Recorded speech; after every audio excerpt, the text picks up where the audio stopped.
নমস্কার, YouTube channel story মাস্টারের পক্ষ থেকে আমার সকল দর্শক বন্ধুদের জানাই সুস্বাগতম।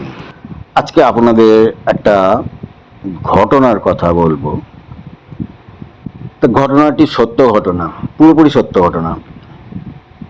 একটি ছোট্ট শহরে বৈজেনবাবু বাস করতেন। তার একটি ছোট্ট দোতলা বাড়ি ছিল।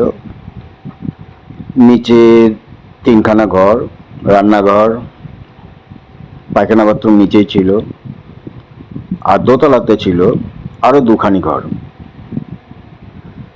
এবার বৈজেনবাবু খুব বেশি দিন হয়নি বিয়ে করেছেন, নতুন বিবাহিতা। এই বাড়িতে থাকতেন বৈজেনবাবু, তার স্ত্রী এবং বৈজেনবাবুর মা। মার অনেক বয়স হয়েছে, বৃদ্ধা, চোখে একটু কম দেখেন। তো ব্রজেনবাবু চাকরি সূত্রে বাইরেই থাকেন। বাড়িতে তার বৃদ্ধা মা আর তার স্ত্রী থাকেন। একদিন রাত্রে যে ঘটনাটি ঘটেছে সেটা বলছি। সেদিন রাত্রে তার বৃদ্ধা মা, মানে বউয়ের শাশুড়ি, সেই শাশুড়ি খাটের নিচে বসে, খাওয়া দাওয়া হয়ে গেছে, তারা রাত্রিবেলায় দোতলাতেই থাকেন। খাওয়া দাওয়ার পরে শাশুড়ি মা এখন খাটের তলে বসে পান ছেঁচছেন। একটু পান খাওয়ার অভ্যাস আছে। পান ছেঁচতে ছেঁচতে তিনি জাতি দিয়ে যখন সুপারি কাটছিলেন, হঠাৎ খাটের তলে তার চোখ পড়ল। তিনি পরিষ্কার দেখতে না পেলেও চোখে দেখতে পেতেন সবকিছু, কিন্তু একটু অস্পষ্ট। তিনি খাটের তলে দেখছেন কি যেন শুয়ে আছে। একটু ভালো করে দেখে বুঝতে পারলেন যে বাড়িতে চোর ঢুকেছে। তিনি চুপ করে থাকলেন, কোনো সাড়া শব্দ বা চিৎকার করলেন না। দেখছেন বাড়িতে তো আমরা দুইজন মহিলা আছি, চিৎকার করলে তো চোর আমাদেরকে মেরে ধরে পালিয়ে যাবেন। সেই জন্য তিনি চুপ করে পান ছেঁচছেন, সুপারি কাটছেন, আর বলছেন তখন বৌমাকে। বৌমা খাটের উপরে বসে আছে। বৌমাকে বলছে, ও বৌমা, তুমি কি ঘুমিয়ে পড়লে? তো বৌমা বলছেন, না মা, ঘুমাইনি তো, এই বসে আছি। তখন শাশুড়ি মা বলছেন, তোমাকে একটা কথা বলবো বলবো ভাবছি, বলাই হচ্ছে না, সময়ই পাচ্ছিলাম না। তা কি মা, বলুন না। তখন শাশুড়ি মা বললেন, শোনো, এই সকালের দিকে পিয়নে একটা চিঠি দিয়েছে। সেই চিঠিটা তোমার বাবার বাড়ি থেকে এসছে। তা আমি তো রান্নাঘরেই রেখে দিয়েছি, চিঠিটা তো আনা হলো না।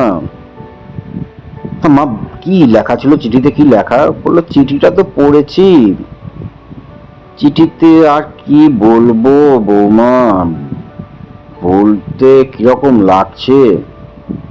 বৌমা তো আরো কৌতূহল হয়ে গেল। না মা, বলুন বলুন, কি লেখা ছিল বলুন না।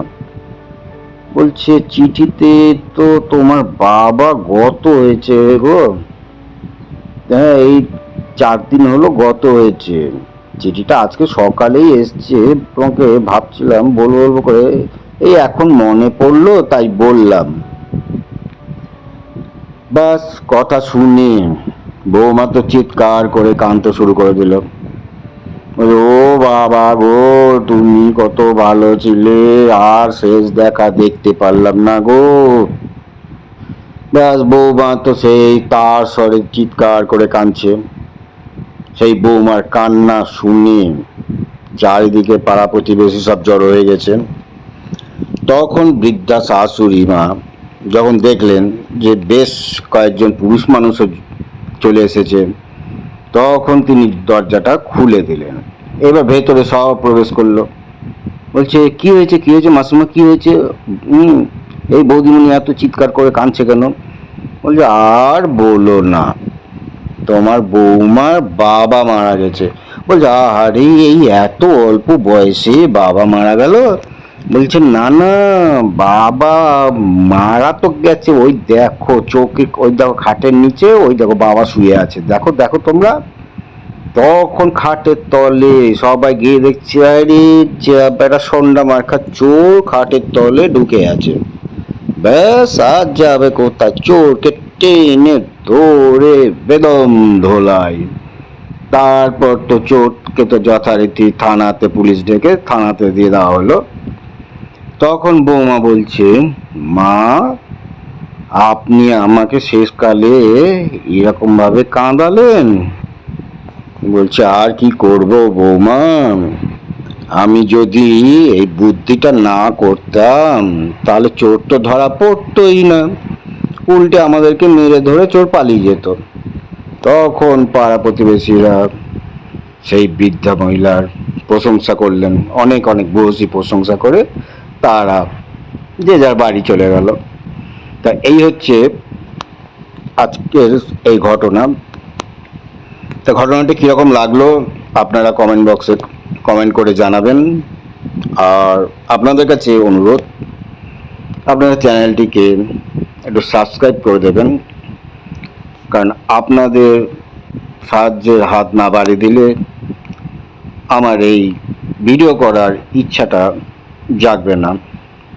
তা দয়া করে আপনারা চ্যানেলটিকে সাবস্ক্রাইব করে দেবেন। নমস্কার, ভালো থাকবেন।